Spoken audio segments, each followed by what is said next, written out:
Welcome to the Crypto Podcast. You can find all our episodes on thecryptopodcast.org. We're also on BitChute and YouTube. You'll find the links in the podcast description. I'm also a podcasting coach because I've got 4 other podcasts, with 4 getting to the top 0.5%, and this crypto currently at 1.5 or 2%. And you'll find everything on bio.link/podcaster. Today, my guest, German, but currently living in Vienna, Austria, Clemens Behrend. Did I do it justice? That's perfect, Clemens Behrend. Okay, so you might just let the listeners know who's Clemens. Oh, my name is Clemens Behrend. I worked for the last 5 years in the crypto industry and at a position that every one of you affects. So I worked in customer service. So what I did, I scaled up the whole customer service operation for Bitpanda, Austria's first unicorn. Bitpanda is like a neo broker for like all assets that you can imagine. So from stocks, cryptocurrency, metals, and everything else. So they started like as a cryptocurrency broker only.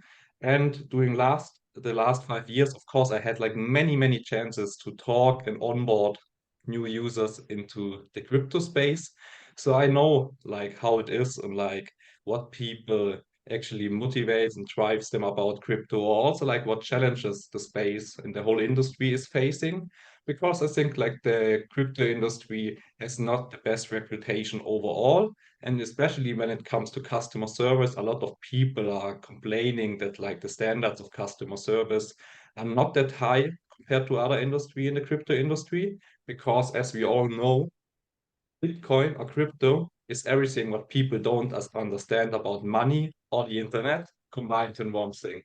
So that's what we want to talk about today. So let's talk about customer service in the crypto industry. How can we make it better? And maybe also how we can understand why certain things are maybe not going so well.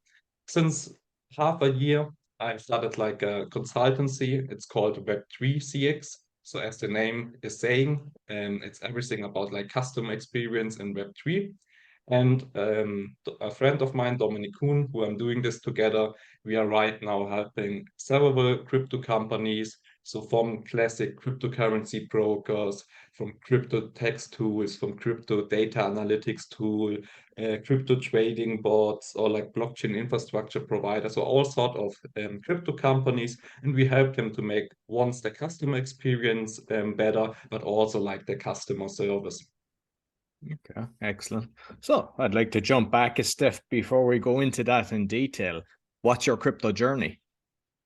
My crypto journey is super excited, to be honest. So I think, when was it?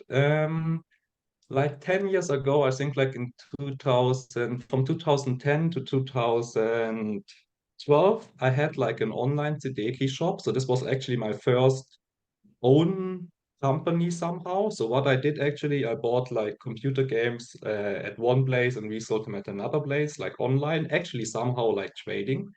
And back then, the most part of the business was like customer service. And like for people who go on my LinkedIn, they can still find the shop. So how I worked with the users and delivered like the computer games to them. And the main payment method was like PaySafe card. So PaySafe card were like these prepaid cards for the phone. So you go into a shop, charge some money on it, and you have like a few digit code, and then you can send it to somebody and they receive the money. But as things are going, so not only in crypto, but also like with that kind of payments, at some point there was a regulation rolled out.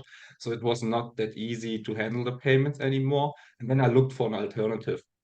And so I asked around, and I had like from one of my friends, the brother, he was like into crypto, and he told me then about Bitcoin. So it was like in 2013.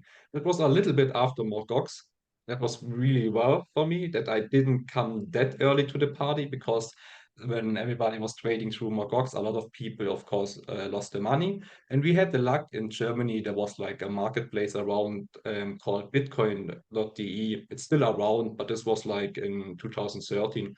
So I made my first trade, and it was a bank wire of like 10 euros um, through this marketplace for like zero point 0.1 Bitcoin or something. Really funny that you could like even buy with such small amounts, because I was like a student back then.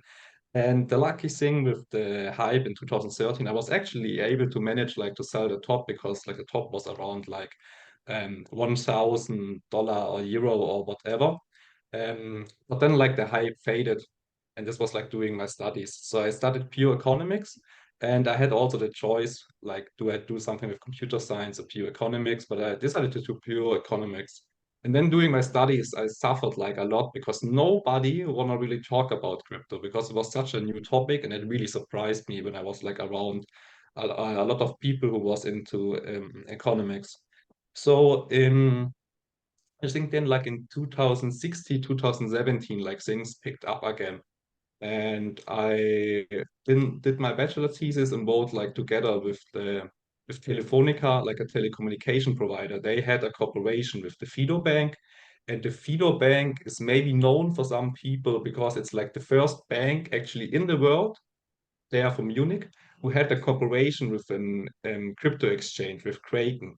So I advised them like to build some prototype into this bank account where people could actually trade on a front end. But they also did. So like even today, when you're logging into this bank account, you can trade crypto.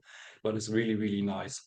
So then when this thing was finished, the same friend who told me about Bitcoin back then sent me then a job posting about the customer service position for Bitpanda. And then I applied, and then like when I got the confirmation that I can start, I took two big luggage, and then I moved to Vienna. And then the whole journey at Bitpanda started. I think when we started back then, we were like 10 or 20 people, something around that. And then, of course, like through these two cycles, with what I went with the company, we growth like as the most crypto companies, like to an extreme size. Excellent. And I read as well that you were advising a winery to start using Bitcoin. You might tell me a bit about that. That's Ah, kind that of was that was interesting. Glad that you asked about it. So to be honest, like these 2 months, what I did with this consulting project were like one of the two toughest months in my life. And because like this project was really demanding, and they told me then like once that they are like shipping things to China, and something with the payment is always like it was crazy. I think they said that they need like 3 weeks or something to handle the payments. And I like even back then, like the Chinese were like super involved into crypto.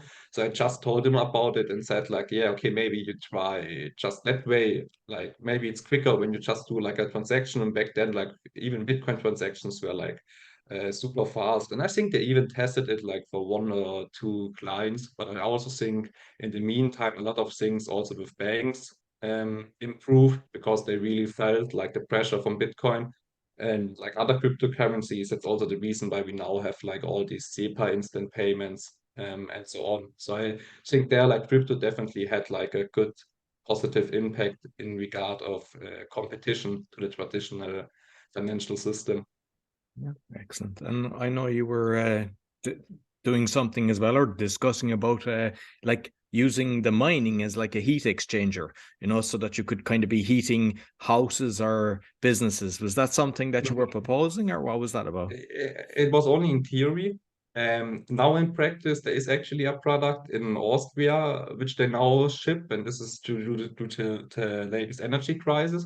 But even back then, so when I was like in Munich, I went to like some sort of Bitcoin meetup, and there was like a guy like even telling a story that like somewhere in Romania they placed like some miners below like a school to use the heating.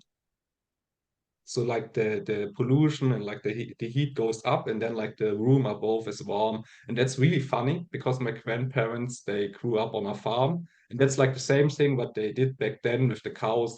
So when you look into to a farm, usually the living room is above the place where the cows are, because of the methanol that goes up from the cows, like it also heats the living room.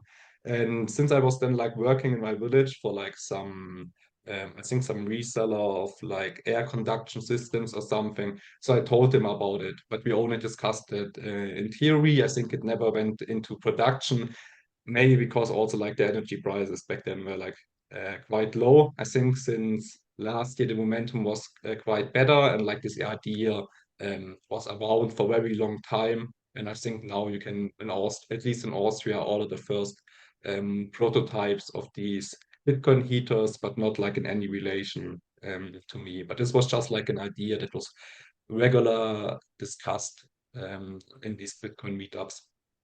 Okay. And did you ever do any kind of mining yourself? And the other thing is, I know that the noise from these machines is kind of, you'd have to have it in a basement or somewhere where you couldn't hear it. I don't know, has people overcome that problem with noise? Yeah, it's super loud. That's definitely so. Like in the living room is usually the wrong place.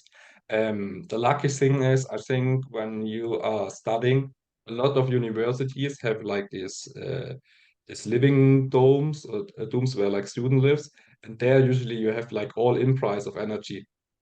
And of course, then like a lot of people, like students, like even back at my time, I had like one friend and me, like they do all, then everybody is doing like at least a staking node. So like what was very popular around then is like with Peer coin, this was like the first proof of stake coin, to have like some Raspberry Pi running all the time and doing some staking.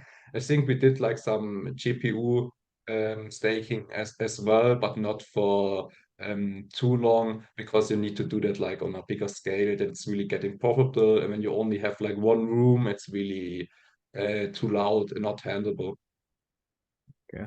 And just like we've all heard about kind of FTX, which has kind of not helped the crypto world, blockchain technology, because of the corruption that went on. And if you kind of look at all the connections, you know, with who's connected to Gary Gensler and MIT and everything, Yeah, it's like yeah. it's deep. And what I actually found is with Binance that I was looking at their financial report and I found that it was actually signed by the company, the accountants that check it. They were signed by Mazars, as in the company, and not by an individual. So in theory, that's not really protected either, even though that's probably one of the bigger exchanges out there. That's true about FTX.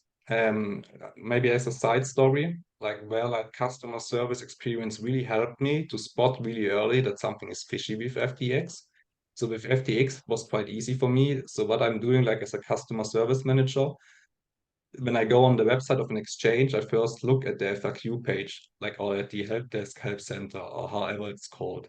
And like with FTX, I'm also are running on Zendesk, and they had like even a two-digit billion valuation, were like super huge, but like the help desk and FAQ page looked like out of the box, like super shady, super bad, and like to customize like these help desk and FAQ page costs like 1,000, $2,000, not really much. And it's like something that you can really easily outsource. So this was like what ringed really my alarm at FTX that I said like, okay, when they don't care about that part of the business and it looks that bad compared to the rest of the website, then something must be wrong with that service. And with Binance, I think it's a there you can really see like from time they are like improving because like customer service element was also not that strong, but I did invest a lot in it. And I think like with like this audit and like this proof of reserve topics and everything what's going around, I think centralized exchanges can never do anything that like customers can fully trust in there. I mean, like then also like to the question if people should leave their assets like on Binance or not, whatever. I mean, the CEO of Binance is also making there a good point that like a lot of customers are losing their private keys and so on. But what can you then do like as a customer? I would maybe check like which exchanges are really regulated because like also what was the thing with Binance, what really mind blowed me away that they didn't have like KYC rules for so long or they don't have any licenses. I mean, now they are in the process of getting these licenses for like each country where they operate in. But usually, like these places are nice to trade. You can do your few trades, but then of course, like get your funds out. If you look for an exchange where you can leave your funds on and at least look that they are like regulated and have like a license um, within your country. But from past experience, I mean, regulators can also do mistakes. So I think like the whole thing is like quite intransparent, even if they do like these proof of reserves or audit reports. And yeah. And with Bitpanda, I mean, obviously getting in at an early stage was fantastic experience, and obviously you grew as a, it became a unicorn. So, like, what did you learn regarding customer service? Because building it from, I don't know how many employees, did you say 20 at the start when you came Yeah, into? when I started 20, I mean, like even my team, like when I started, we were like 3 or 4 people in customer service. Like at the top, we were like up to 130. Now, of course, like way less since like then the bear market started. So what were like the things that I learned? So I think one important thing what I learned, like sometimes when something bad to customers happen, they don't expect you to fix the things. They just want to have somebody to listen. So very often it happens that like customer are getting scammed or sending like some of their funds to, I don't know, like to these scams, like send 1 Bitcoin, get two back, and then of course they never get something back. And I think like they are usually well aware of like when this happen, they are getting scammed. And like very often, like as exchange, you just tell them like very shortly, like, okay, you cannot reverse transactions, you got scammed, it's your issue. Of course, like you should usually not handle these things because what's also like a big problem is like these customers, they cannot reverse the Bitcoin transaction, but they can indeed reverse the transactions to your exchange. So when they deposit before like fiat, so they can then reverse, like for instance, their debit card deposit, and then you as an exchange end up with the losses. So you have like an interest like in educating your customers about scams and also like being transparent and so on. So for instance, there are also like warnings from certain regulators for services, and then customers send funds to these services and they're not even aware that there's like a warning from the regulator because they don't know it. And then you lock their accounts, they have the funds locked at a centralized exchange because they send to some shady service and then they don't know really what's going on. And then the whole thing is like really intransparent because very often you can also not tell the customer why you lock an account. So finding there like the right balance. And then like the next thing what I learned, and maybe also like, so let's talk about like the biggest mistake what I made maybe like in my customer service career so far. So we focused a lot on like self-service, deflecting contacts and so on. So we always thought like, okay, a ticket at something like what costs us money, we want to reduce that stuff. But actually like talking to your customers like creates a connection with them. So this is like part of like the customer experience. And what you should then definitely do, and maybe also have like as your North Star metric for a customer support team, is like how easy it is to get in contact with the exchange. So that's like what a lot of like exchanges are doing wrong with the customer service. It's like super hard to reach them. And actually, like reaching out to a customer support team, it should be minimum so easy, like writing a WhatsApp to a friend. And I think this is like the standard where everyone should aim for. Of course, this is like super difficult when you are going into like a crazy bull run and then receive like really like a few 100,000 messages a day. I also know like from other big crypto exchanges in the last hype that they had like up to like 500,000 tickets in the backlog. So imagine it like 500,000 emails Or in your inbox with customers with money stuck and waiting for you. So of course you need to leverage all the tools what you can do like as a customer service team. So for instance, like finding the whales in these tickets, finding the urgent topics, assigning the tickets automatically to the agents who know the things. Then maybe like something with AI, which like also analyze like what's urgent, what's not urgent, or like is money anywhere stuck in these tools, what you should then leverage. But overall, what customer service team should do be easy to reach, and of course like leveraging all of these tools which I mentioned. and like not in the crypto world, but I know people that were working for like customer service kind of call center situations. And with the tickets, it was more about you got more credit for churning them through as opposed to resolving the ticket. And how can you make sure that people aren't kind of passing the buck or not really closing it out? Because sometimes a customer, you could be on maybe 15 minutes, maybe longer in your industry, but to make sure that the people that are working for you aren't trying to look better than they are, if you know what I mean. I totally know what you mean. Like, so workforce management is like a huge topic. And to be honest, I did it by myself. So we had like certain queues where we guessed that the tickets for these topics are not something that there are general questions and not something like where money is stuck in the account. So that's like was the question that we always asked us. Is there like any incoming or outgoing transaction which is stuck with us? And if that was not the case, then like in the craziest bull run, we said like, okay, there's a general question. We don't reply to it, or we even just send like a macro out of it. Of course, this should not happen, but it's like the simple reality. So like how can customer service teams overcome this? So you should implement like a quality assurance team. So you can even do this like internal or you can do it external. So if you're like working at an exchange and you cannot like do this internal, feel free reach out to me so I can help you with finding a structure to do that external. But you should have like a delegated team that goes through all of the conversation that happens on a daily basis and then apply an internal quality score where you rate how these tickets are processed to your standards. Maybe you say like, okay, it's okay if you just close certain tickets. If this is like how you set your own standards, that's totally fine. Because like what I also realized is when you focus like on this external metrics like CSAT, so where like people can rate like how good this report was, what they received. The really funny thing is, like, what's the number one driver for customer satisfaction from cryptocurrency exchange? What would be your guess? It's just that their item resolved. That's what their query is Okay, resolved. so something like how quick they reply, how good the reply is, like something like that, right? That's like also what I saw like for I think for 3 or 4 years.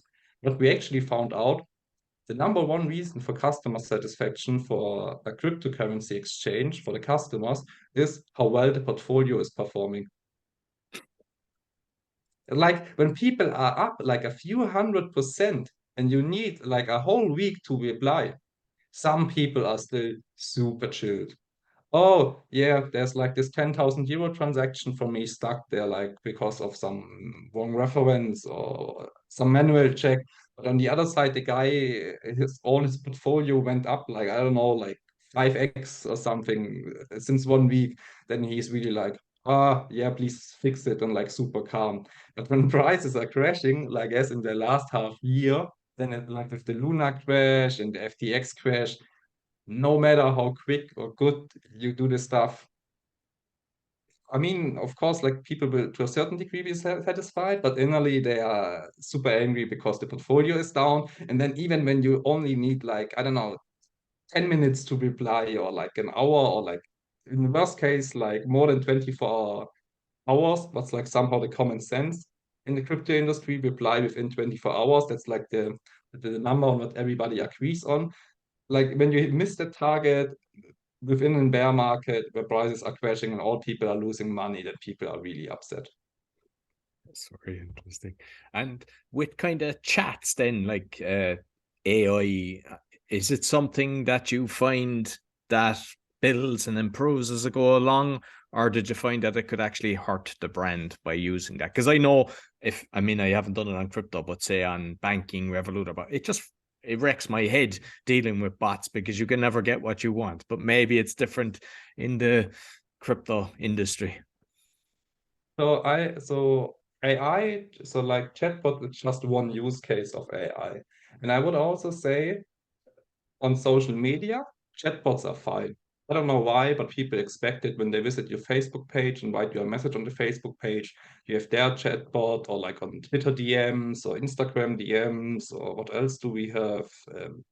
Maybe even when you have a small one in Telegram or what else you are using on social media, for some reason, people barely complain.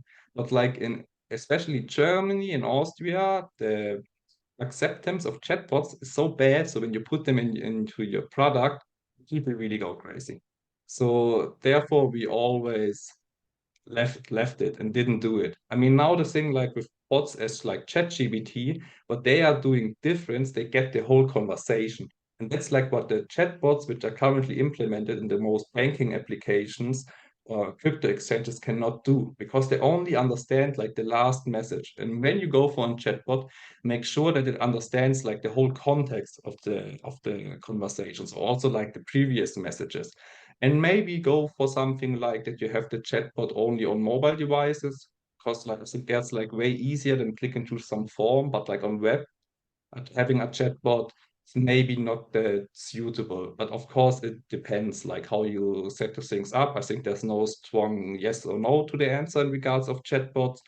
But when we speak about like AI, that's something what you should definitely do. And that's also like how we found out about this factor that like the Bitcoin price is driving good sentiment and customer satisfaction. It's actually something what we discovered with the help of AI.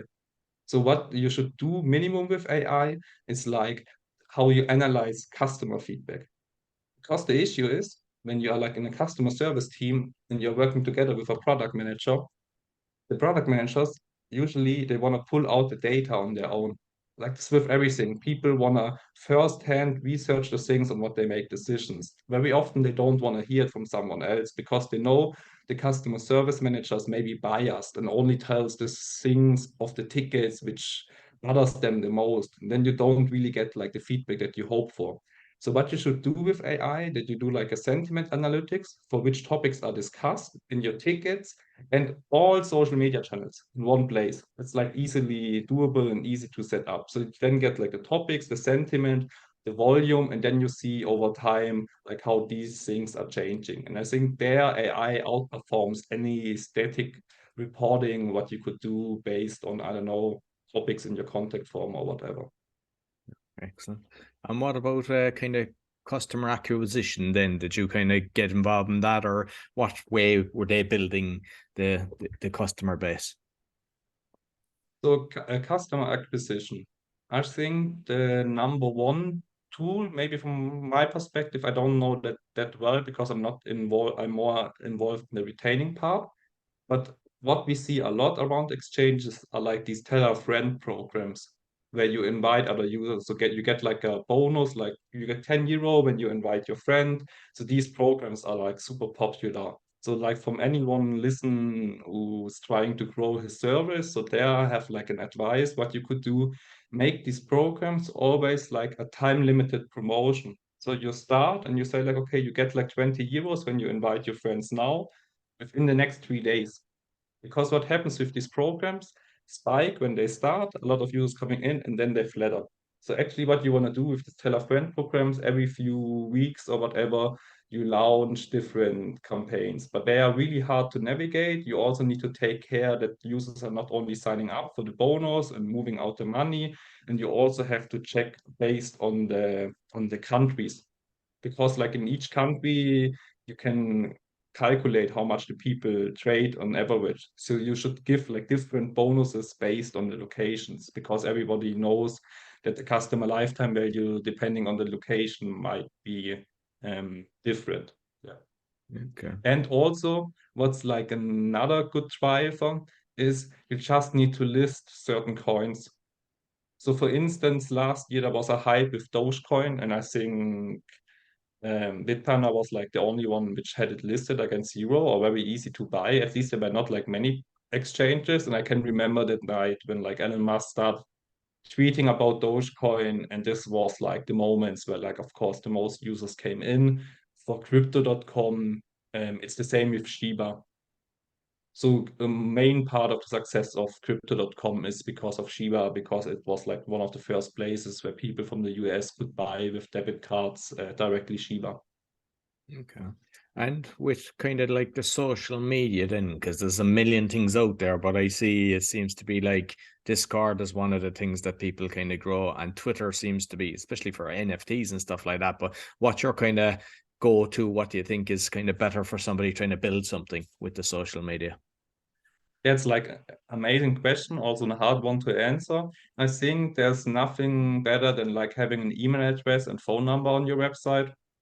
That's like the first thing with all of these social media. If you can manage to do that somehow, do it because like having the clear email and a phone number on your website gives you like a lot of trust.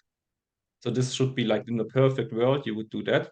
But let's maybe have a look at all the different social media channels. So which social media channel is really, really bad, to be honest, for customers is Telegram, because Telegram is like full of scams. So what you need to do there, like setting up like a lot of scam warnings, and like one of the worst things what I can tell from Telegram is, so my first name is Clemens. I have an L in it. And what you can do on Telegram, instead of the L, you use a big I. Looks the same, nobody can spot it. And then you can just go around with all of the people who have like an L in their name, make a big I, and then no chance for customers to see that this is like a scam account or somebody pretending. Then like the thing with Discord, I mean, they have like some better security measurements, so you can turn off DMs on a certain server, so you should definitely do that. But like for Discord, I think it's more for the younger generation or for people who are into gaming. So it also depends, I think, a little bit on the type of customers what you have. I think the social media stuff is usually just a fallback when you don't have like customer support proper integrated within your app, because this should be like in a perfect world how it goes. Having like customer support function or even like some sort of community forum directly implemented within your app, because you don't want to have customers going outside of your app. Because what we know, for instance, from the gaming industry, there's like a saying, cannot play, cannot pay. So we want to keep people within the app, within our ecosystem, so try to get like these community functions within your cryptocurrency trading app. And I think this is something what we will see in the future, that people will start building again their own community forums directly in the app to better fight against scam, and also to keep customers within the own app instead of having them on social media. Because also the bad thing with social media, of course, is people usually use it to complain about like customer service. Or maybe when they don't even find customer service within the app, they also go on social media.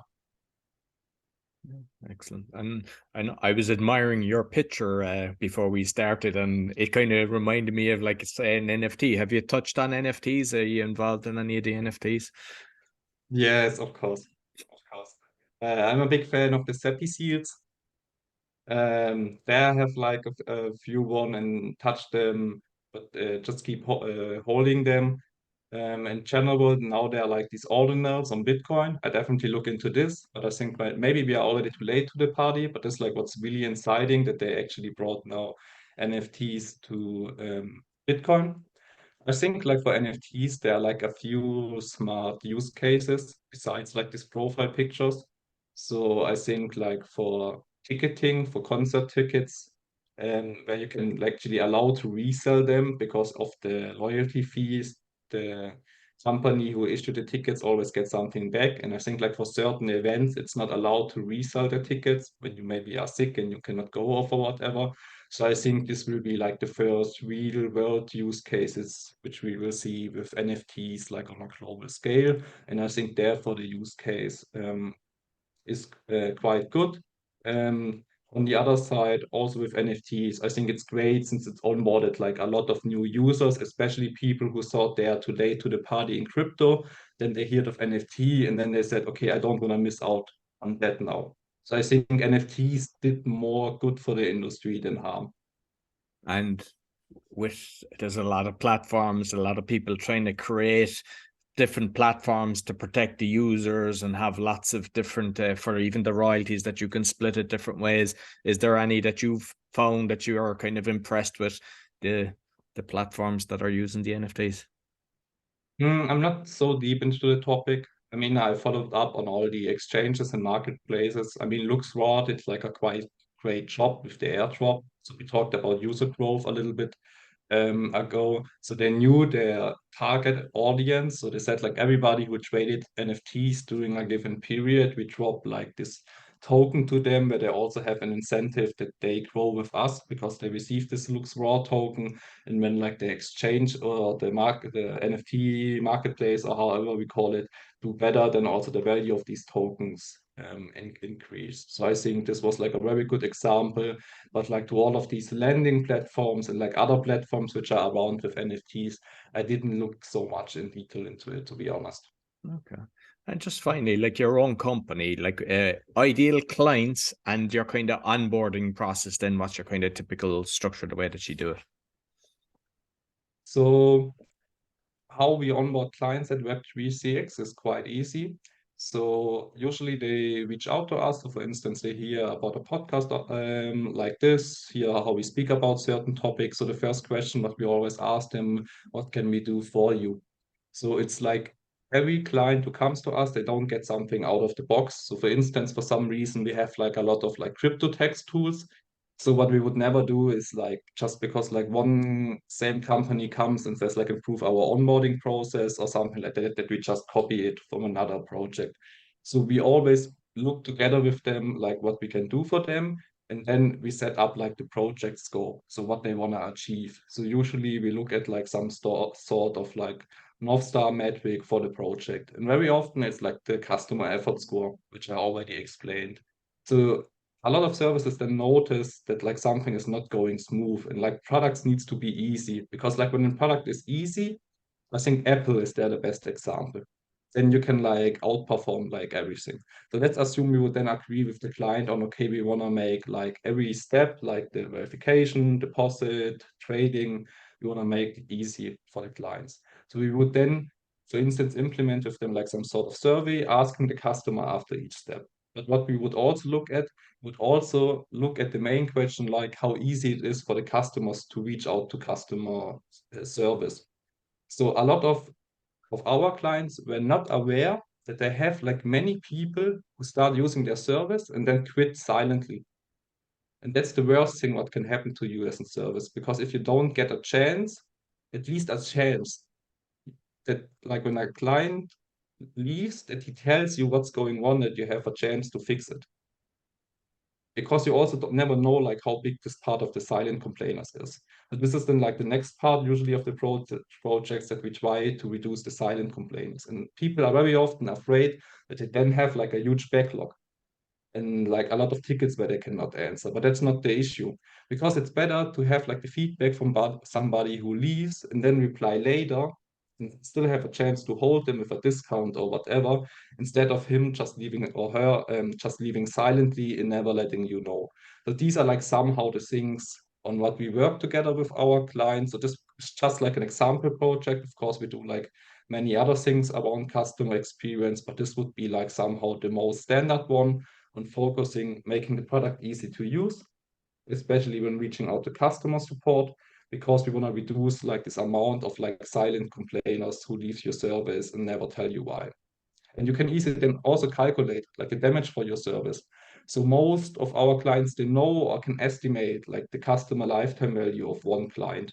And when you then know, like, okay, you have like every month, I don't know, like 10% of your clients leaving, and of these 10%, like half of the clients write you a message and the other half not. So what's like a no-brainer? So to the people who leave you without going in a conversation with you, to just try to improve that number, that you can do everything on retaining the customer. Yeah, excellent, excellent. Well, Clemens, thoroughly enjoyed our conversation. You might let people know where's the best place to find you. So the best place to find us is on web3cx.io. That's the domain where they can go directly. Otherwise, they can go on LinkedIn and search for my name, Clemens Behrend, or they can also search for Web3CX on LinkedIn and just reach out then like via LinkedIn or go directly on the website. On the website, people have a chance to book a call with us, 25 minutes intro section, and then they can tell us like all of the things where they have headaches regarding their customer service, customer experience, and also like customer success. So when they already have like a few users and they want to develop further so that they trade more, we also find strategies on that one. Okay, excellent. I'll make sure I'll put all the links both on the audio and the video. Thank you very much. Thank you very much. That's all for the Crypto Podcast. You'll find all our episodes on thecryptopodcast.org. As mentioned, we're on BitChute and YouTube. And my other podcasts, The Meditation, Learn Polish, The Awakening, and the Speaking Podcast, as well as the coaching, can be found on bio.link/podcaster. Be sure to give us a thumbs up, 5-star rating, really helps. Until next week, take care.